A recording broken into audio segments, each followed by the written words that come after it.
What if the roots of these great faiths were not what they appear to be? What if the stories of gods, many and various, bound up the origins of belief? What if Abraham, the father of monotheism, was born into a house of idolatry? You say that's impossible. Abraham is the original child of faith. He is the father of all who pray, the faith-bearer of a third of the world's adherents. But what if I told you that Abraham was born in the house of Terah? Have you heard the name of Terah? No. Then let me begin by telling you a story about Terah. His life so fascinates me that I grant him a biographical introduction to start his strange tale. Terah's is an elusive life, but hold your horses. From the shadowy territory that was Terah's past, I draw two giant steps into the light of our now. Because the first of these two giant steps, so to speak, is a bridge spanning far to Terah's left. It leads over the threshold into the life of Abraham, into the most neurotic infancy of faith's greatest child. From Terah, we can in these next few minutes trace a violent and occluded path to the origins of faith itself, of a faith that would change the course of human spirituality like no other. I speak of the desert birth of the faiths of the book. In the annals of history, nestled between the Tigris and Euphrates rivers, lay the cradle of civilization, Mesopotamia. It was here, in Ur of the Chaldees, that our story unfolds, against the backdrop of a bustling city-state renowned for its advanced culture, thriving trade, and polytheistic beliefs. Ur was not just any city, it was a center of innovation, art, and religious devotion, where temples soared to honor the pantheon of Mesopotamian gods.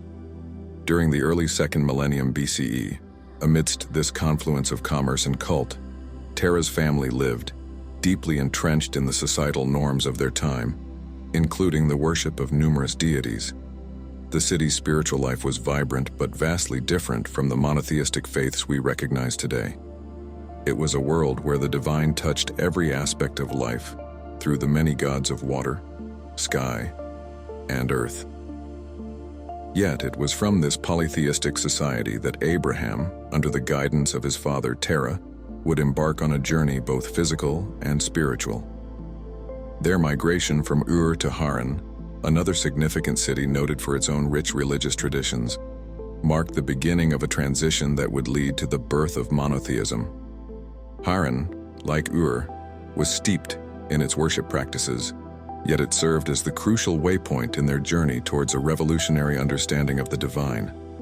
This geographical shift from Ur to Haran was not merely a physical relocation, but a metaphor for the spiritual journey that would challenge the prevailing idolatrous practices and lay the groundwork for a new covenant between God and humanity.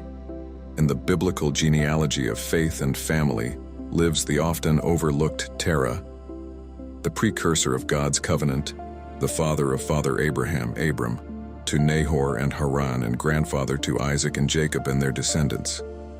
Terah, the consummate patriarch and seventh in a lineage stretching back to Noah. His most well-known descendants, Abraham, Isaac, and Jacob, would become core figures of monotheism, each of them a pivotal figure in the unfolding narrative of the God of Israel. Without Terah, the world would know little or nothing of God. But who was he? And what impact is Terah responsible for? What haunting specters might he have cast over the dawn of what would become a world religion? Terah's tragic story unfolds at the dawn of the biblical patriarchate. The stories related to Terah in Genesis are all covenantal. It is with him, Genesis tells us, that the Abrahamic promise enters the world, an idea that the Bible will associate with the deity known as the God of Israel. And we know that Terah was from Ur of the Chaldeans, a city of great wealth and religious diversity in ancient Mesopotamia. This was a place where the moon god, Nana, was king among the gods, and where the people worshipped a multitude of deities. Terah lived there, and according to the Bible we know that at one point he made idols. Terah was a resident of Ur at a time when idolatry was an essential component of Mesopotamian life. The Bible offers little detail about Terah's migration, mentioning only that they initially traveled from Ur towards Canaan, then turned north into Haran, where they seemed to stop to settle. The decision to stop in Haran was therefore pregnant with symbolic meaning, both literally and figuratively. Haran, like Ur, was a sky temple, a place of polytheism. Terah had not yet broken his old habits. However, it is in the person of Terah that we are first made aware of Abraham's own formative years. These are the descendants of Terah. Terah fathered Abram. Abraham's upbringing under the influences of these friends and neighbors tells of personal stakes and familiar experiences that shed light over the relatively puzzling story of the break with polytheism itself, the muted testimony of a father's belief, the memory of the weaver's trade, perhaps still present in the family's tent, the unremitting ubiquity of a pantheon of gods. Terah's story comes to an end with his death in Haran, but his legacy is mixed and contradictory. He is not venerated. His failure of faith is front and center of the third episode of his story. Yet he is the vital link in the biblical account, the pivot between a world in the thick of idolatry and the edge of the covenant with the unseen, singular God. And as we descend further into his penumbra, we see not merely a person, but also an epoch bridge, an agent in the divine drama that would issue in the monotheism of Abraham.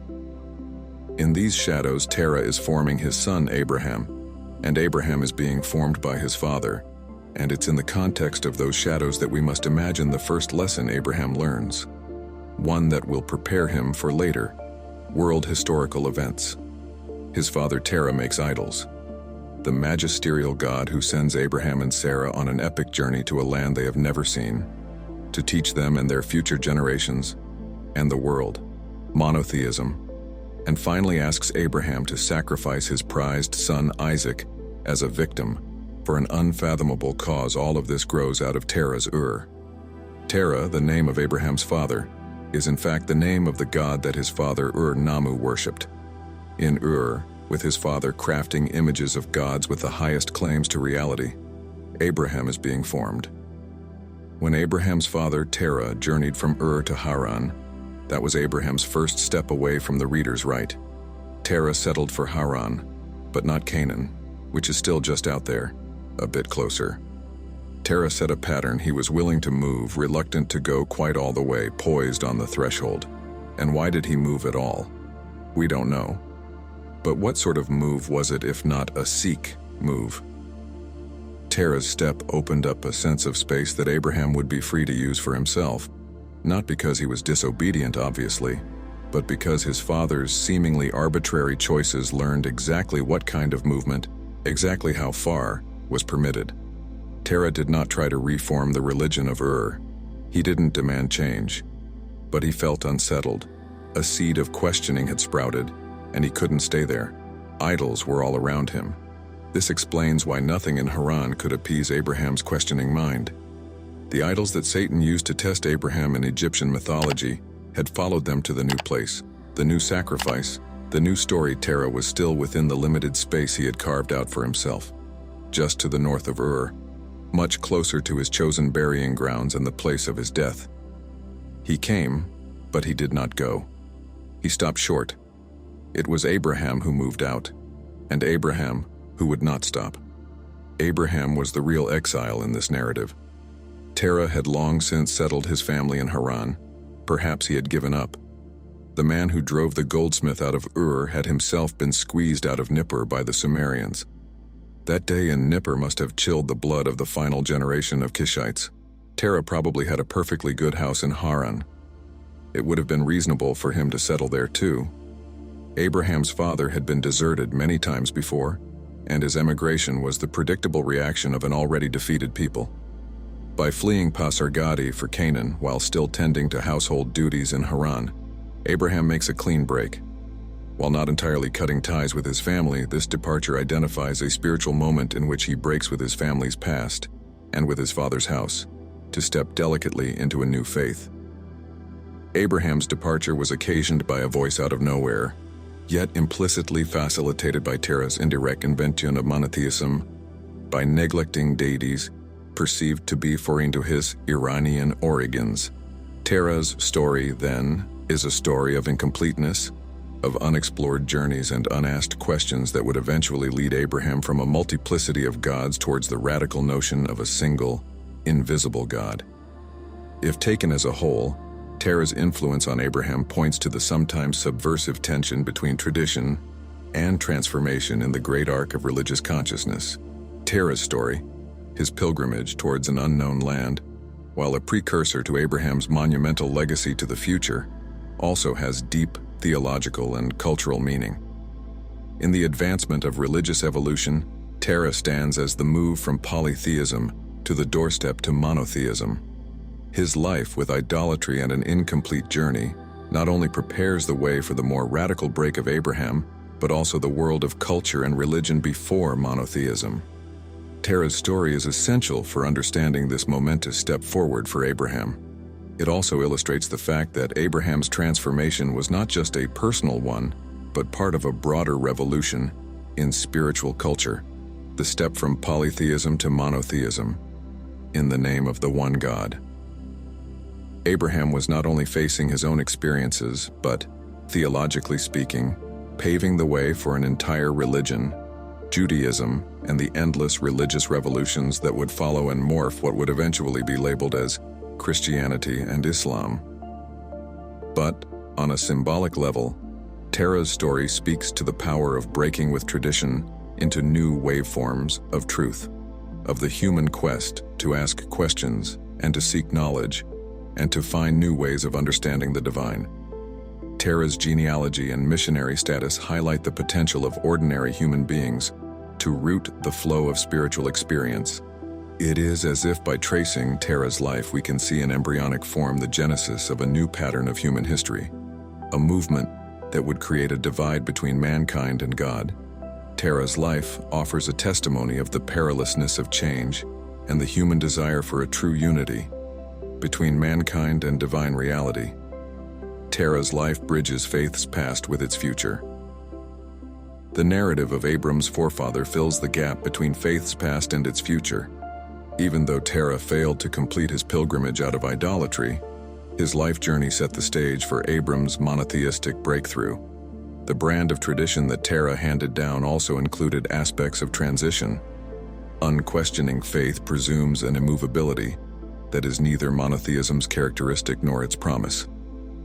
The camel's back tired of praising idols tips over into the great mystery of faith itself. Faith is nourished by questioning and seeking. In paving the way for other faith's pilgrimages, Terah invites us to see the steps away from home as transformative in sending us hurtling into the divine too. Even as a footnote overshadowed by Abram's monumental legacy, his father, Terah's life story reveals that faith's journey into mystery is a complex path of discovery.